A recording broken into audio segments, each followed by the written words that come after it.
All right. Are we ready? So ready. So ready. Yeah? Perfect. We're a go. All right. Well, welcome back to Wine and Realty 614. Yes. Here we are. Here we are. I'm Amanda. I'm Jenny. And we also have a lender here with us. Do you want to introduce yourself? Hi, my name is Jeff Smith. I'm with First Ohio Home Finance. I've been in lending for 15 years and real estate for 25. Welcome. Yay! How are you today? I'm doing really well, thank you. So the drink of the day is Prosecco. Mm-hmm. How is it? Delicious. Cheers, everyone. Cheers. Cheers. So our topic of today is going to be, we're going to give you a quick, a brief description of loan types, and then we're also going to talk about some down payment assistance programs, because I know that there's a lot of first-time home buyers out there that have some questions about it. So Jeff, can you explain what's an FHA loan? Well, an FHA loan is a federally government-sponsored loan. It is usually used for people who have lower down payments or lower credit scores. You can qualify for an FHA loan with as low as a 580 credit score. Okay. And what's your down payment look like? And a down payment is typically 3.5%. You can put greater down payment than that, but 3.5% usually gets it done. Okay. 3.5%. Yep. Yeah. So It's 3.5. minimum, right? Yeah. That's the minimum, yes. For an FHA loan. And then we get into a conventional loan, which the down payment's a little bit more. Yes, unless you're a first-time home buyer. If you're a first-time home buyer, you can qualify. There's usually income limitations too, but you can qualify for 3% down. But typically, the minimum down payment on a conventional loan is 5%. Okay. 5 to 20, typically. 5 to 20. 20% eliminates any need for PMI, Okay. which is private mortgage insurance. Mm-hmm. And then, but you can always pay that off. I feel like that's a different topic, though. Which we may get into today at some point. And then with a conventional loan, does your credit score have to be the same? Well, the credit score typically has to be 620 and above, and more likely 640 and above. Okay. But there are tiers on the rates for conventional loans. So oftentimes, if you get beneath 680, it is better to go FHA than it is to go conventional. Okay, so then our next loan type would be, the main loan type would be VA. VA. Yeah, VA is for veterans. Anybody who served in the armed forces, is currently serving in the armed forces, or the reserves. And so as long as we can show a DD-214 for those that are out, we can usually get an eligibility and do a VA loan. Mm-hmm. VA loan comes with a special caveat, is you can do a 0% down payment. Yeah, so that's like the nice thing. It also has a cap, right? So as far as the loan amount you can take out, is it like $500,000, $550,000? That's ballpark, but sometimes it also depends on your length of service. Okay, so the question I have with that, though, is if someone was to purchase a $100,000 home, would they still then have the rest left that they could buy another home with? You can only use VA for one loan currently at a time. Okay. If you have a current VA loan, you cannot have another VA loan. Okay. Yeah, so you have to sell. Like, I've had a client actually refinance a house from a VA loan to a conventional, and then use their VA loan for their new house. Huh. Yeah. I've done that often. Yeah. Interesting. So I have a lot of first-time home buyers. There's one more loan type. USDA. USDA, yeah. USDA. Yeah. For Central Ohio, it doesn't apply all that much, but Yeah. Fairfield County, certainly there's some USDA opportunities because it all depends on the property. Madison County. Madison County, certainly. Where's There are LS? some areas in Columbus, though, too, correct? There are, but very few. Very few. Yes. Pockets, though. Yes. Little. Yeah. And you can go to the USDA website, just USDA.com, put in To an see. address, and it'll tell you whether it's eligible or not. What would be the benefit of a USDA A loan? USDA does have also zero down payment. That is the biggest benefit. Right. But it also has income limits and stricter appraisal requirements. Does it? Yes. Stricter Yeah. than FHA or VA? Yes. Really? Yeah. Like I what? ran into, I mean, Well, I mean, it just depends on the condition of the property. Uh-huh. And they also are really picky about how many acres and what type of property, and if there are any outbuildings, things like that. Really? Yes. Interesting. Yeah, I had a USDA loan not go through because it was a lower level walkout. What? Yeah. Wow. Yeah, I got the lender switched, and then I think you might have done that loan. Maybe. It was not me, but I have seen similar things. Yeah. That's But you kind of don't usually see a interesting. whole lot of lower level walkouts on USDA type properties. But yes. So also when we're saying USDA, that USDA pertains to having like more land, Right. typically. So just so you know, first time home buyers might be like, oh, I want to use the USDA loan because I'm not a veteran for 0% down, but it does have to be a certain type of home. Well, certain land, I suppose. Certain areas. Yeah. So I have a lot of first-time home buyers that ask me, you know, for down payment assistance programs. I think a lot of the times they're still kind of stuck when we had that credit from Obama, that it was like an $8,000 credit Right. when you buy a house. We don't do that any longer, but there are still some programs, and I think I've been hearing a lot about the Welcome Home program. Yeah, the Welcome Home program and the OFA program are the two biggest programs. The Welcome Home program is a newer program, and there's still some roadblocks there as far as them being ready to do all the stuff that they need to do. Okay. But the Welcome Home program, it really applies to people who have lower incomes. If you have an income combined family over $50,000 or $60,000, it can get tougher to get done. Okay. Okay. And how much assistance can you be provided with if you say it was a single person making $40,000 a year? Up to 5%. 5%. Yes. Okay, and So that goes towards the down payment. Well, it can go towards the down payment or closing costs and prepaids. Okay. Okay. So if your down payment is less than 5%, you can use it for other things.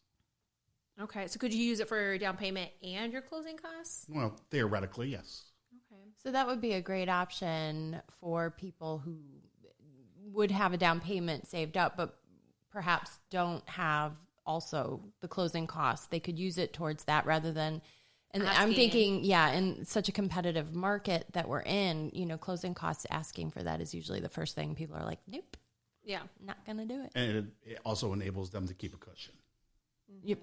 Right. Yeah, that's great. And and you said up to 5%? Up of to the loan? 5%. And the Welcome Home program is only good for a certain amount of time. Like we aren't doing it year round. No, it is not. It's based on how much money they have, so they don't tell you how long that lasts. But in previous years, Yes. that's usually March or April. It That's so runs out. crazy. There's Yes. there's a set Like, amount of yeah. money that So they what have. happens set if aside. somebody goes into contract on a house and they plan to use the Welcome Home program and then they find out that it's gone? Well, Wait until next year.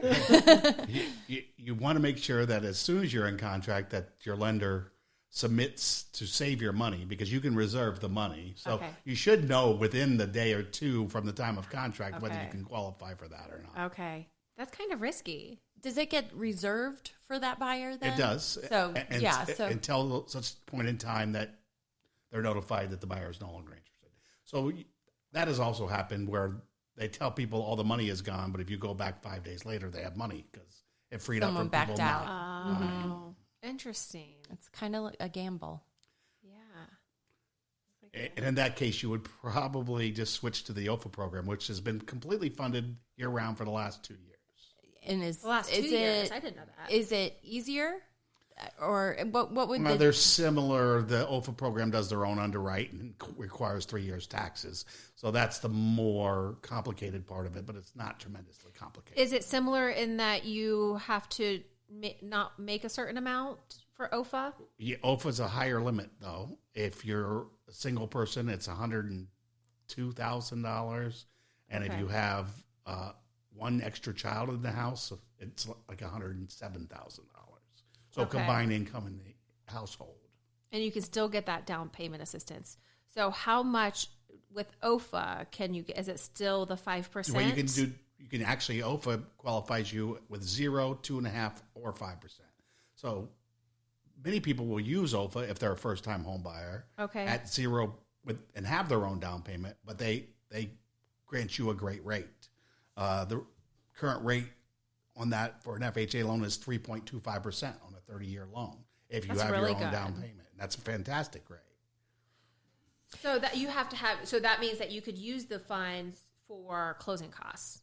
Well, actually, no, you would be getting no money, Oh, but you're you just get the using grade. it for the interest rate. That's right. Okay. Because the standard going today FHA rate is probably 3.5 to 3.75. Okay. That's But interesting. Most people are going to use OFA for the down payment That is assistance. correct. Okay. And it also goes towards their closing costs, is right? That's correct. Okay. Yeah. So you can use it for both. OFA does have, now they do have to stay in the home a certain length of time, correct? That's Otherwise, correct. there's a penalty. Does the Welcome Home program also have a penalty attached to it? The Welcome Home program does not. It's just money. Yes. Yeah, free money. Yeah. If you can get to it. So what's the penalty for the OFA? Okay. So with OFA, you have to stay in the home and keep the same loan. You can't refinance either. Oh. For 7 years. Okay. If you're a first-time home buyer. If you leave earlier than that, sell the house. You absolutely can't refi without paying it back. You have to pay it back also.